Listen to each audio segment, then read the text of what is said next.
There was talk earlier, some guys might walk away entirely, but that hasn't happened, however, at least to this point. No, and sometimes some of that talk is just that, talk. I mean, guys often say, that's it, I'm out of here, and then they realize, I'm not ready to retire yet. What am I going to do now? And they're really ready to come back and dive back in. In fact, we've got guys who are wearing gold jackets in the Hall of Fame that talked about retirement the last 6-7 years of their careers. So that's not always real. And sometimes you just have to go ahead and ride it out. And this is an opportunity now for everyone in this locker room to move forward. They'll run on first down. Jordan. And able to break one tackle, but then quickly brought down. But a nice little gain. It's a 7-yard carry to set them up with a 2nd and 3.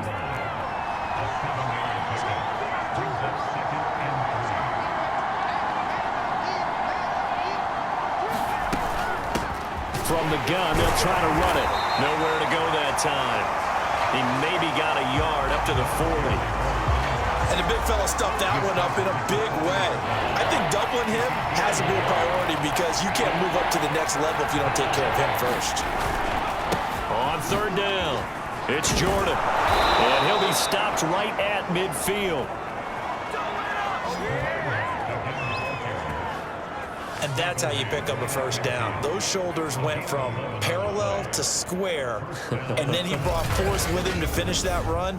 Oh, that's impressive. And we saw a lot of that a week ago when he got the NFC Offensive Player of the Week award.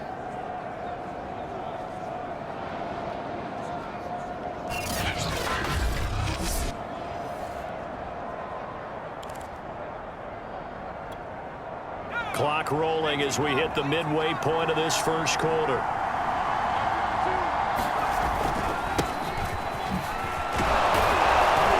And they'll get him down as he's inside the 40.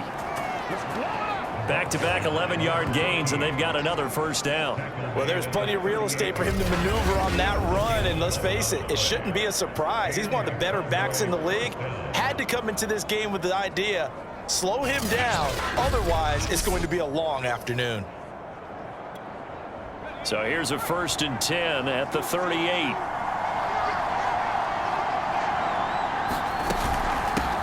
Here's a handoff out of the gun. He'll be hit down at the 33, 5 yards on the play. The CD, this offense at 11-0 now on the year. A few weeks ago, I remember asking you what kind of percentage chance that you thought they had at staying unbeaten the entire season. I think you said 25%. I'd imagine that number probably grown since then. I would agree with you, and I'm going to actually bump it up to closer to 50%. Only because they still have some tough games to come. And keeping that focus throughout the entire season, that's been a really difficult thing to pull off. But so far, they've done it, and they've done it well. Now they'll switch it up here and look to throw. And he's got the hook up to Landry. And they'll work it inside the 15-yard line before it's all said and done. Here's a 1st and 10 at the 14-yard line. And he'll give it here to his running back. And able to surge forward for about 5 yards down to the 10. Last week, of course, the great performance, over 200 yards. He still wants to be fed. And they should. That's exactly what you should do. I have not yet met a running back that's run for over 200 yards that says the very next week, hey, let's back things up. Yeah, I don't need it as much. No, they want it more and more. They're going to be ready to go because they think that's going to happen naturally now. The last drive, remember, similar situation. He forced a ball into coverage through the pick. He learned better there. Yeah, similar to a golfer that's confronted with a shot that you just can't make. Sometimes you have to take your medicine, as they say, right? Just pull it down, take off, and go. Don't make something worse than what it was. 1st and goal at the 1.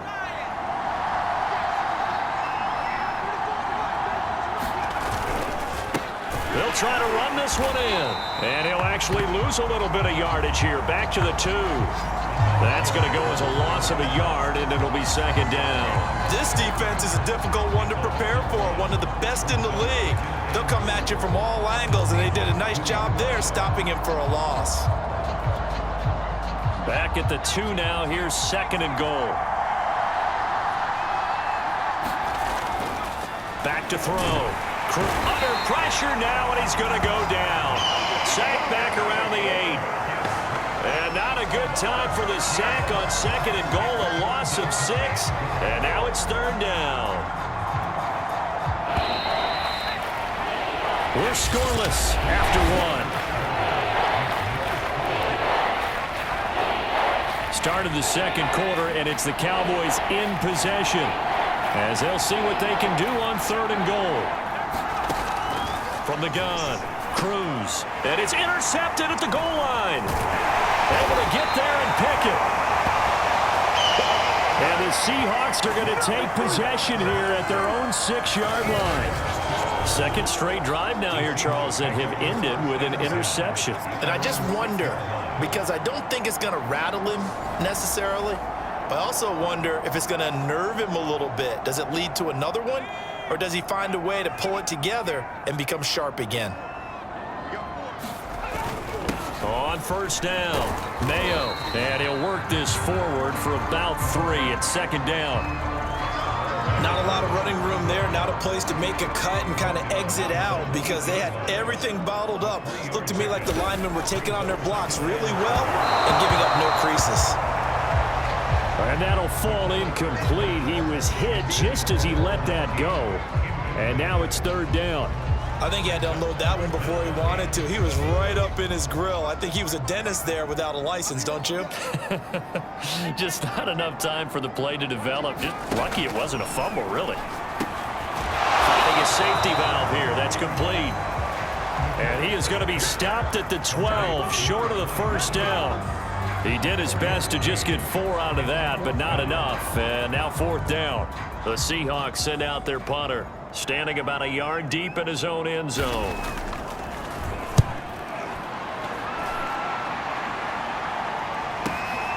And it's fielded at the 34. A nice job on the return there, 16 yards. And this offense will take over right at the midfield stripe with a 1st and 10. Out comes this field general once more, leading his offense back onto the field. He's completed 4 passes so far in this game. The issue is 2 of them have been to the guys in the wrong colored jersey. So I'd say there's a little bit of clouded vision, right? Sometimes he sees clearly, sometimes he doesn't. I know on the sideline they'll be going over things and talk about what the coverages are and what they're seeing. So you used to look at the snapshots, now you look at the Microsoft Surface Pro. He's got to analyze what he's seeing and be more accurate with the ball. From the midfield stripe, they'll look to throw. He finds his man, complete. It's Richards.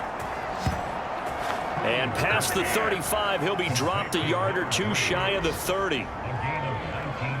Quarterbacks love slant routes because the receivers are breaking right into their line of vision, and receivers love them as well because they're getting the ball on the move and able to catch it and try and get upfield and gain additional yardage.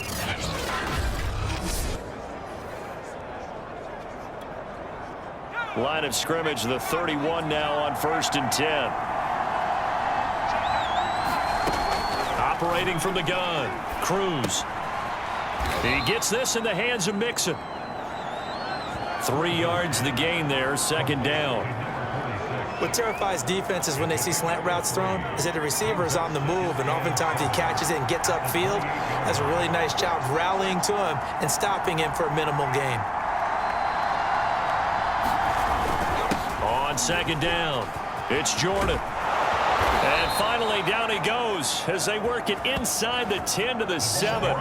54 yards rushing now on 8 carries for him so far. Exactly what they needed right there, because they needed to use the ground game to take some pressure off because the quarterback's been struggling a little bit.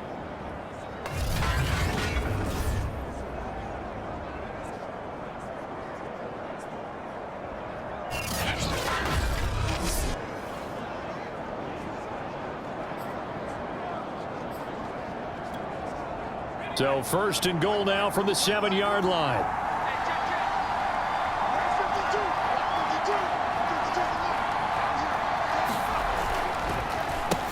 And to give this time to the tailback. And he is into the end zone for a Cowboy touchdown. A great play there. His 25th touchdown, tying Emmitt Smith for the 5th most in one season, as his guys are first onto the scoreboard here this afternoon. Well, solid blocking up front from the guys on the offensive line allowed him to get in for the touchdown. Yeah, some might say that the guys on the offensive line were in concert. I used to have a coach who called it marrying up, meaning when you get on a guy, you just stay right there, and each guy has his own assignment. That allowed the runner to make the big move towards the end zone. Extra point right down the middle, and it's now a 7-0 game. The drive summary that time, 5 plays. And in the end, it's capped off by a 7-yard run.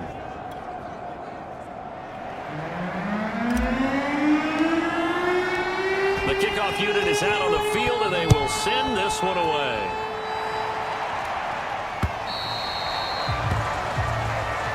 And they will not get a chance to return this one as it's through the end zone for a touchback. As Seattle now ready to march out of the field.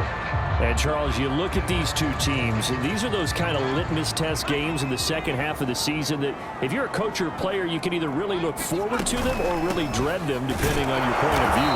And if you're dreading them, you're not going to go very far in the playoffs. You need to look forward to these kind of games because here we've got two division leaders, both real contenders for the NFC title. And you're right, you love having easy games on your schedule, but you need some games like this to toughen you up a bit and ensure that you're ready for the shock of playoff football.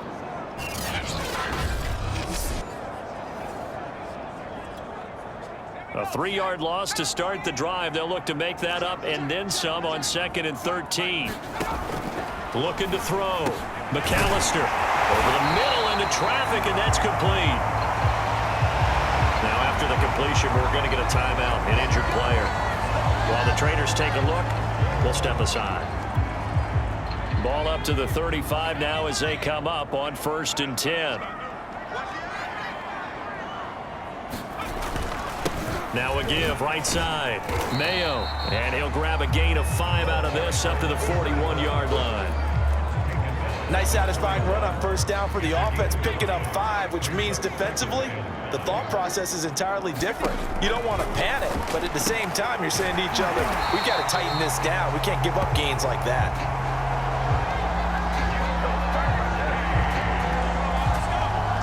A couple of 1st downs on the drive already, as they'll go from the 47 now on 1st down. Back to throw. McAllister toward the right sideline, but it's incomplete. They've been playing sound fundamental defense thus far and able to keep this offense from creating a major dent on the scoreboard. Able to force the incompletion, but still waiting for that game-changing play. You feel like it's coming, the first sack, the first turnover. In a sense, they're playing old-school defense right now. The new school defense is what you said, taking the ball away. Now a man open down the middle of the field. And that'll be good for 8 yards to the 45. Now we're going to get a timeout here as it looks like there's a Seahawk injured on the play. Coming up at halftime, I'll go from one personality, that's you, Charles Davis, to another one in Orlando, the coach. He'll have stats and scores from around the NFL. You and Jonathan Coachman both larger than life. No doubt about it. But you're stuck with me in this booth, yes, and he's miles away and smiling. And happy. So a couple of 1st downs on this drive, but it's looking like another empty possession. And those empty possessions are certainly starting to pile up. So the adjustments that teams talk about all the time have to be taking place. They've got to analyze what's breaking down and figure a way to fix it. The Seahawks send out their punter as he's on to kick it away. He's been a busy man here in this 1st half as he gets it away. Now it appears we're going to get whistles and a stop, a man down on the return. We'll check on his status when we get back.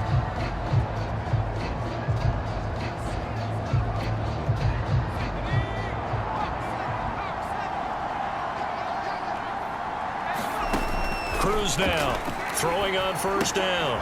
He finds his man, complete. That's Jordan. And he'll wind up losing yardage here, back at the 21-yard line. That one unable to develop, never got going. A loss of a couple, and it's 2nd down. Looking to throw. Cruz firing quickly here, and that's complete. Look at this, middle of the field, a breakaway. Touchdown, Cowboys! A big play there. 79 yards. And the Cowboys